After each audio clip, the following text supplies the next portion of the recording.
Duduk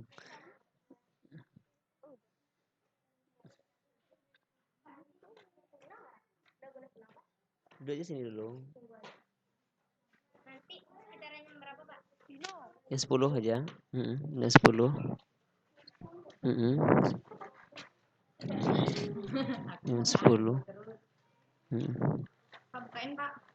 Pino.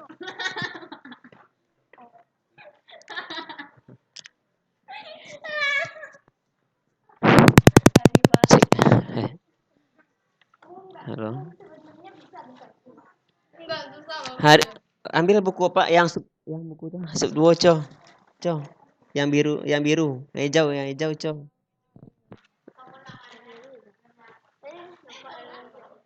Nah itu dong, tema. Ndut tuh.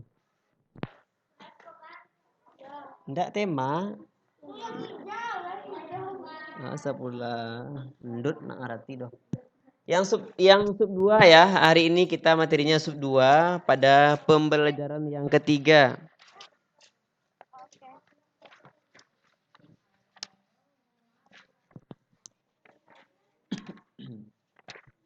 Dah.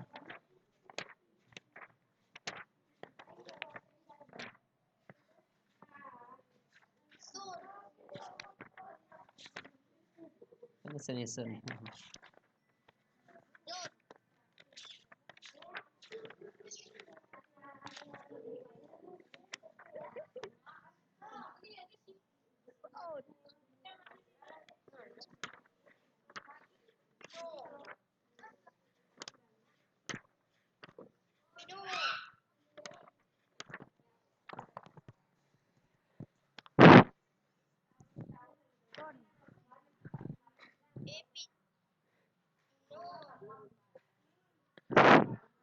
Dah baiklah, sambil menunggu teman ya. Baiklah, pada hari ini kita lanjutkan materi pembelajaran kita. Kemarin kita sudah mengulas tentang perkembangbiakan generatif pada hewan.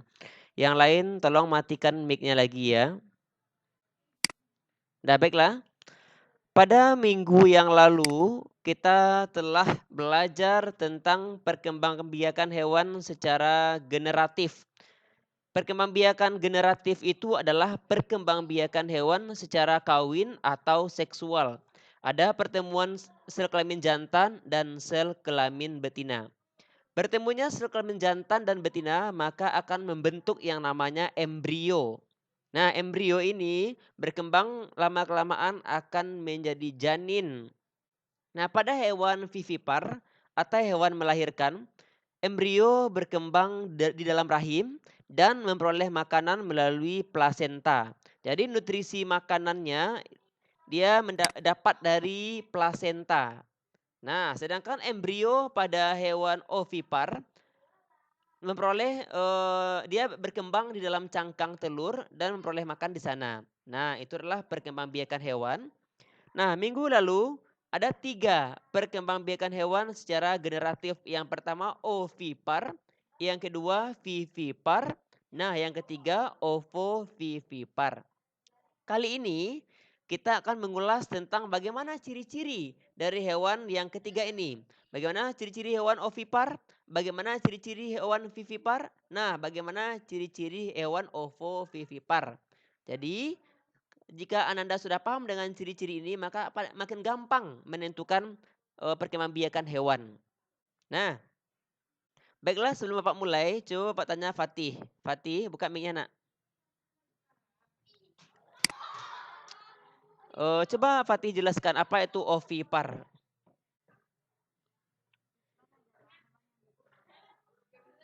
Oke, bagus. Apa itu vivipar?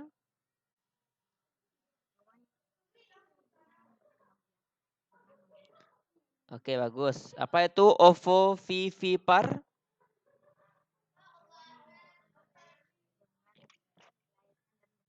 Oke, bagus. Adam.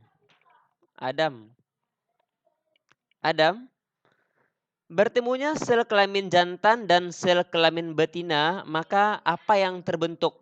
Terbentuknya sel kelamin jantan dan betina, apa yang akan terbentuk? Bertemunya, oke, embrio. Octavina Fitri. Embrio pada hewan melahirkan atau hewan vivipar, di mana embrio dapat berkembang? Hahaha, itu dia memperoleh makanan melalui makanannya plasenta. Dari mana ia memperoleh makan, di mana dia berkembang? Embrio di mana dia berkembang? Mutia virus. Mutia virus, di manakah embrio berkembang pada hewan vivipar atau hewan melahirkan? Rahim. Embrio itu nama lainnya janin. Nah, embrio berkembang lama-kelamaan akan membentuk janin. Jadi embrio atau janin itu pada hewan vivipar dia berkembang dalam rahim atau uterus nama lainnya.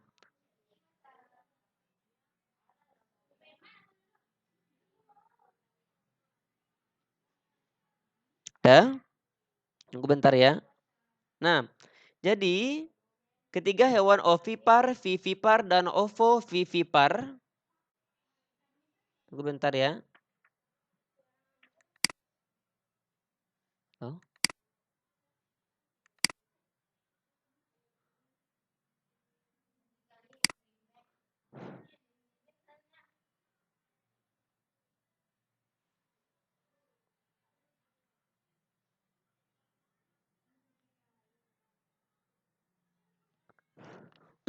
Oh, mati-mati.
Halo? Cek.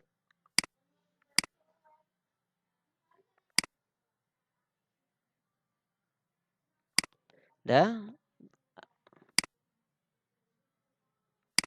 Dah, tadi ada kesalahan teknis ya. Tadi ada kesalahan teknis. Tunggu sebentar. Tadi ada yang nelpon. Dah? Ada kesalahan teknis. Tunggu bentar. Nah, jadi dengar enggak? Dengar semua? Enggak. Tunggu bentar.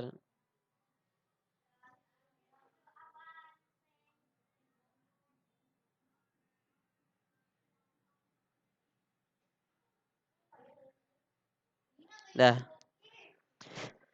Udah jadi. Cek lagi ya. Oke. Jadi perkembangbiakan hewan ada ovipar, ada vivipar, dan ovovivipar. Dah. Sekarang kita melanjutkan tentang bagaimana ciri-ciri dari hewan ini.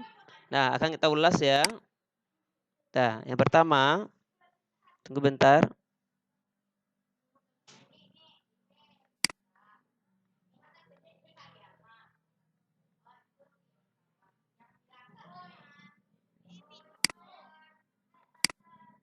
Tunggu bentar.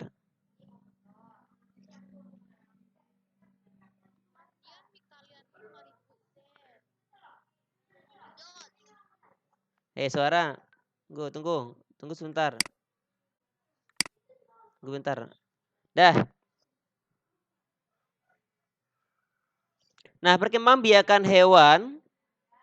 Yang pertama akan kita ulas yaitu ciri-ciri hewan vivipar. Dah, Vino. Apa itu vivipar, Vino?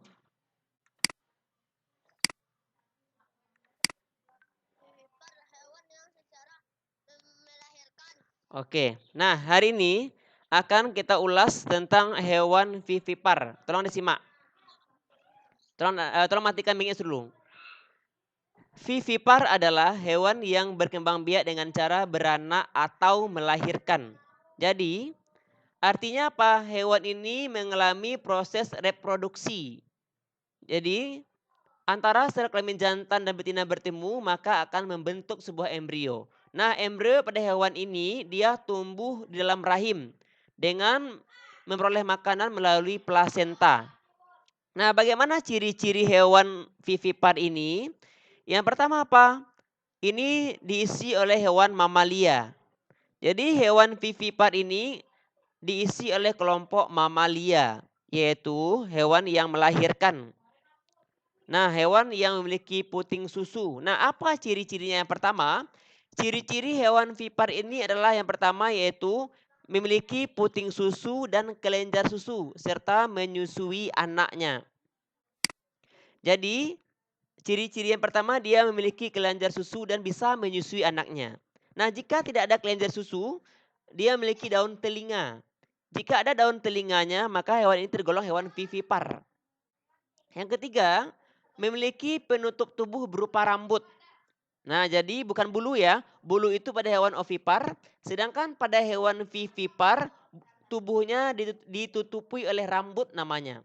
Nah, kemudian hewan vivipar ini biasanya diisi oleh golongan hewan mamalia. Jadi manusia juga termasuk hewan mamalia. Jadi kita manusia adalah hewan yaitu berkembang biak dengan cara vivipar atau melahirkan. Jadi embrio itu berkembang di dalam rahim. Nah, itu adalah ciri-cirinya dari hewan vivipar. Yang pertama apa? Memiliki puting susu atau kelenjar susu. Yang kedua memiliki daun telinga. Nah, yang ketiga memiliki penutup tubuh berupa rambut. Kemudian apa? Biasanya diisi oleh kelompok hewan mamalia. Selanjutnya, kelompok ovipar. Hewan ovipar adalah hewan yang berkembang biak dengan cara bertelur. Nah, dia bisa bereproduksi tetapi embrionya tumbuh di dalam cangkang telur. Nah, dia memperoleh makanan dari apa? Dari dalam telur itu. Nah, bagaimana ciri-ciri hewan ovipar ini? Yang pertama yaitu tidak memiliki daun telinga. Yang kedua, tidak memiliki puting atau kelenjar susu, kemudian tidak menyusui anaknya. Nah, biasanya diisi oleh serangga. Yang kedua, kelompok reptil, diisi oleh kelompok aves atau burung atau unggas. Nah, itu diisi oleh kelompok-kelompok tersebut. Apapun jenis burung berkembang biak dengan cara ovipar. Nah, serangga juga berkembang biak dengan cara ovipar. Nah, itu ingat saja kuncinya. Kalau vivipar diisi oleh hewan mamalia, sedangkan ovipar biasanya diisi oleh hewan reptil, ikan, pisces, kelompok aves atau burung. Nah, kelompok unggas. Nah, sekarang kelompok ovovivipar. Apa itu ovovivipar? Hewan ovovivipar itu adalah hewan yang berkembang biak dengan cara bertelur dan beranak. Nah, dalam proses reproduksinya, embrio hewan tumbuh dan berkembang di dalam cangkang telur, tetapi masih dalam tubuh induknya. Jadi telur itu berada dalam tubuh induknya. Nah, kemudian dia memanfaatkan yaitu telur. Nah, bagaimana ciri-cirinya? Nah, ya, ciri-ciri yang pertama yaitu hewan ini berkembang biak secara ovovivipar. Dia tidak memiliki ciri khusus atau mencolok. Akan tetapi perbedaan hewan ovipar dengan hewan yang lainnya dapat yaitu berupa pembuahan hingga melahirkan dia. Nah, jadi hewan ini biasanya diisi oleh kelompok apa? Ada berupa kadal, ular, boa. Nah, Pak baca lagi ya. Nah, jadi hewan ovovivipar ini adalah hewan yang berkembang biak dengan cara bertelur dan beranak. Nah, jadi dalam proses reproduksinya, embrio hewan yang tumbuh dan berkembang di dalam cangkang telur, tapi masih dalam tubuh induknya.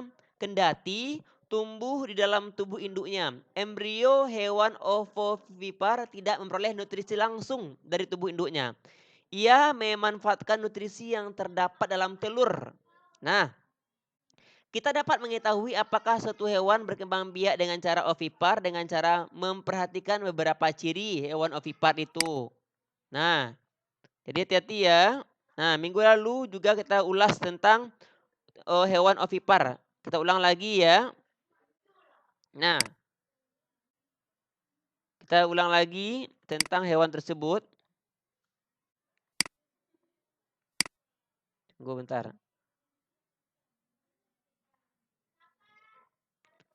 Nah, yang pertama,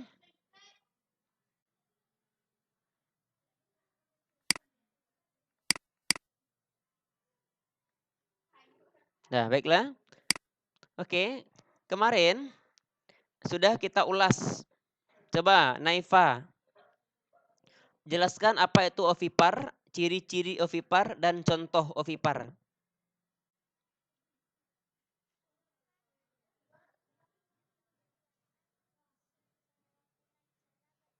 Ya, coba jelaskan ciri-ciri dulu, ciri-ciri hewan ovipar. Ya, ya.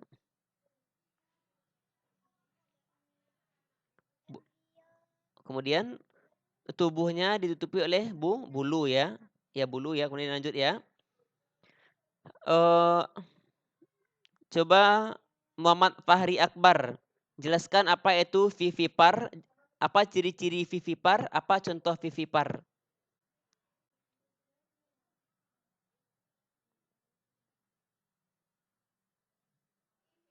Muhammad Al Fahri Akbar dengar apa itu vivipar, ciri-ciri vivipar, dan contoh vivipar.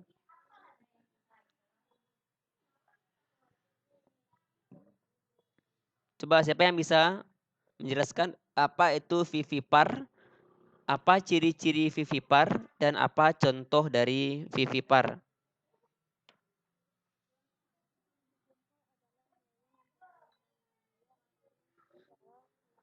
Ya, ciri-cirinya apa?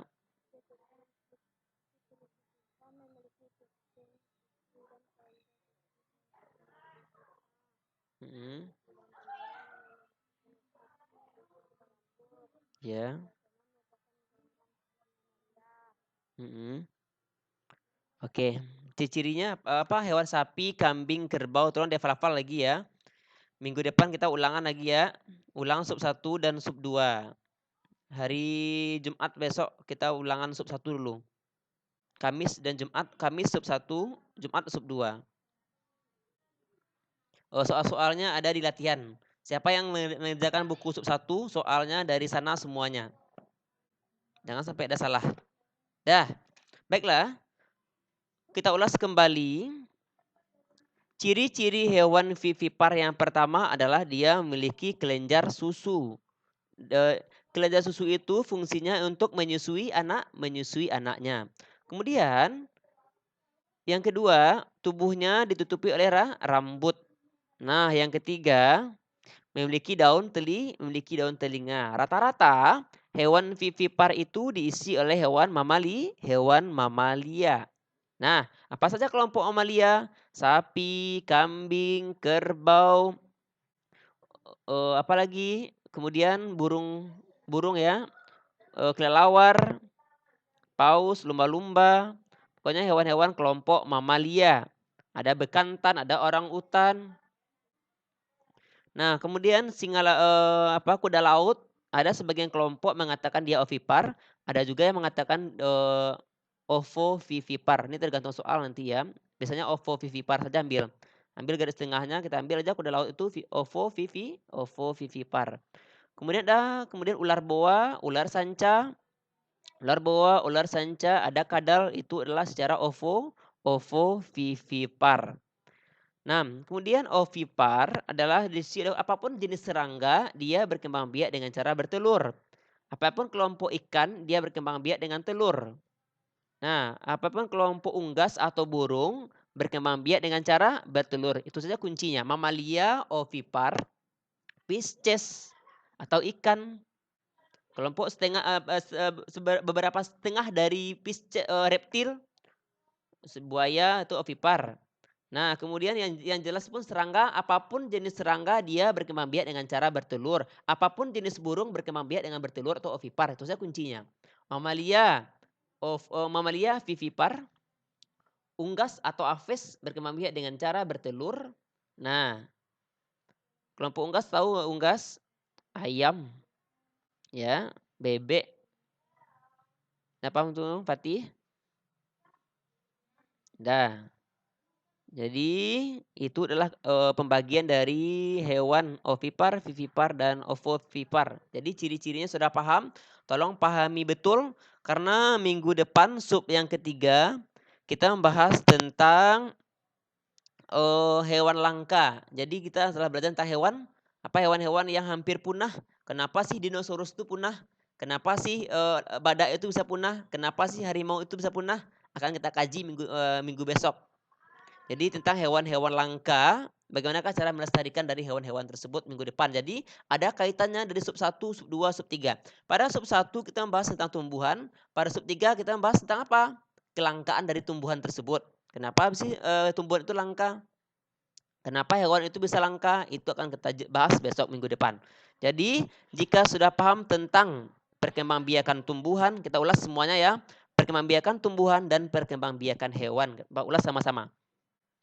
Pada tumbuhan, sama dengan hewan, perkembangbiakannya juga terbagi menjadi dua, yaitu perkembangbiakan secara generatif atau kawin dan juga perkembangbiakan secara vegetatif atau alamiah.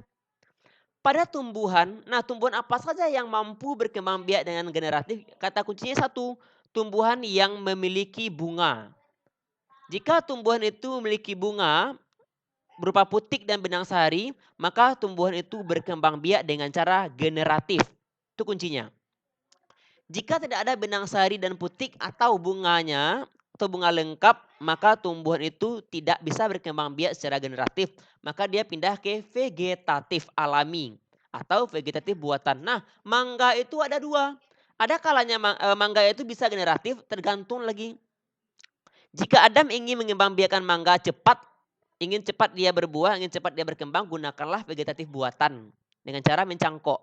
Jika Adam ingin lama rasanya, ingin sempurna rasanya, agar tumbuhannya mirip dengan induknya, agar tumbuhannya akarnya kuat, maka gunakanlah biji. Jadi tumbuhan yang berkembang biak menggunakan biji itu akarnya kuat. Sistem perakarannya itu kuat, berbeda dengan cangkok. Cangkok itu dia kalau ada angin dia mudah rebah.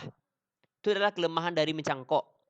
Jadi kalau ingin anak Bapak menjadikan mangga secara generatif, maka tanamlah bijinya. Karena mangga itu ada bunga, ada serbuk sarinya. Itu kuncinya. Apapun jenis tumbuhan yang memiliki yang memiliki serbuk sari atau putik, maka dia secara generatif. Tetapi tidak ada bunganya, maka dia berkembang biak secara vegetatif alami maupun buatan. Itu kuncinya. Jadi bunga itu ada bunga lengkap, ada bunga tidak lengkap. Kalau bunga lengkap itu bunga yang kalian sebutkan kemarin. Ada putiknya, ada benang sarinya, ada mahkotanya, ada tangkai bunganya, ada bakal buahnya, ada bakal bijinya. Itu bunga lengkap. Tetapi tidak ada benang sarinya, tidak ada putiknya, maka itu tidak lengkap dia. Itu yang menandakannya. Nah, berbicara tentang bunga, bunga itu terjadi karena adanya sebuah penyerbukan. Makanya mahkota bunga itu berwarna-warni untuk menarik serangga. Adanya serangga, maka jatuh benang sari ke kepala putik. Maka akan terjadi peristiwa penyerbukan. Apa itu penyerbukan? Penyerbukan itu adalah peristiwa jatuhnya benang sari ke kepala putik. Maka terjadinya buah. Itu konsep yang pertama. Nah, kalau vegetatif alami atau vegetatif buatan, yaitu perkembangbiakan tumbuhan tanpa melalui perkawinan atau seksual. Tidak perlu lagi benang sari atau putik.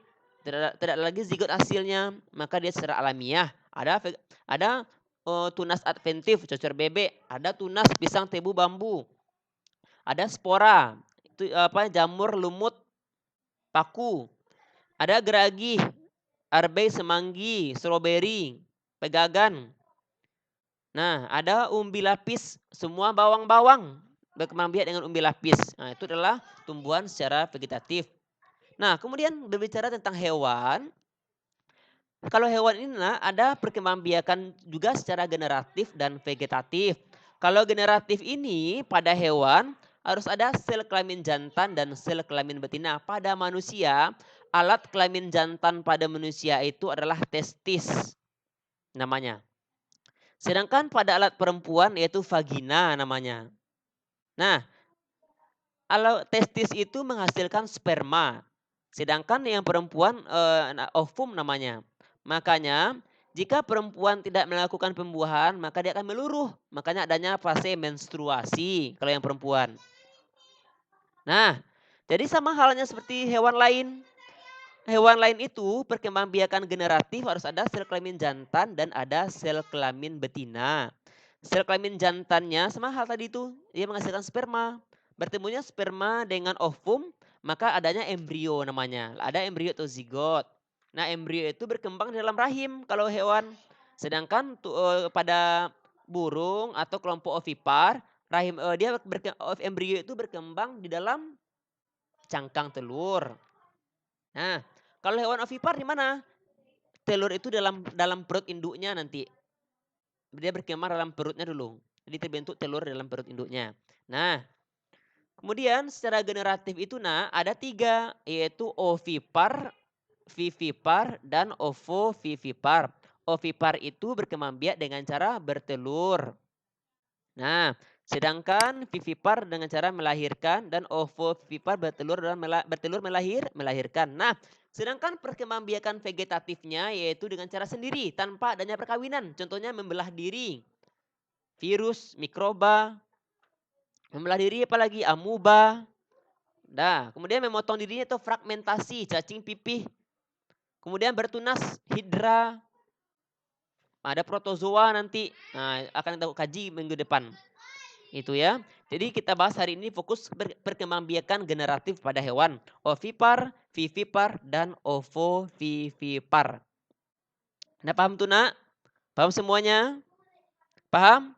Nah jika paham, akan kita kerjakan soal-soal. Kita bahas sama-sama nanti, karena waktu kita tinggal 9 menit. Nah, jadi akan kita ambil buku dulu Pak dulu ya, tunggu sebentar ya. Sebentar.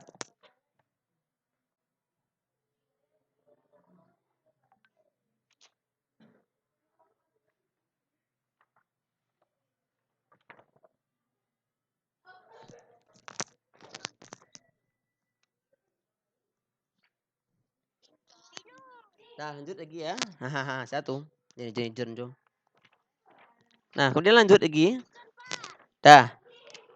Yang pertama ada halaman 107, nanti buka 107 sampai 108. Ya. 107 sampai 108. Nah. Oh coba hanya 6 soal saja. Halaman 107 merdeka kalian hari ini. Cuma ada 6 soal saja hari ini. Dah. Jadi pahami di rumah ya, perkembangbiakan. Hanya 6 soal saja. ABC-nya 5, essay-nya 1 hari ini. Merdeka kalian hari ini ya. Halaman 107. Sub kedua. Buku sub 2. Hanya 6 soal. Dah selesai hari ini. Nah, jika sudah selesai aman. Baca-baca lagi. Jumat besok ya kita ulangan sub 1. Dah, baca. Oke, paham semuanya? Ovipar bertelur, vivipar melahirkan, dan ovovivipar bertelur dan melahirkan. Itulah bahasan kita hari ini berkaitan dengan ciri-ciri hewan ovipar, vivipar, dan ovovivipar. Oke, semuanya baca hamdalah.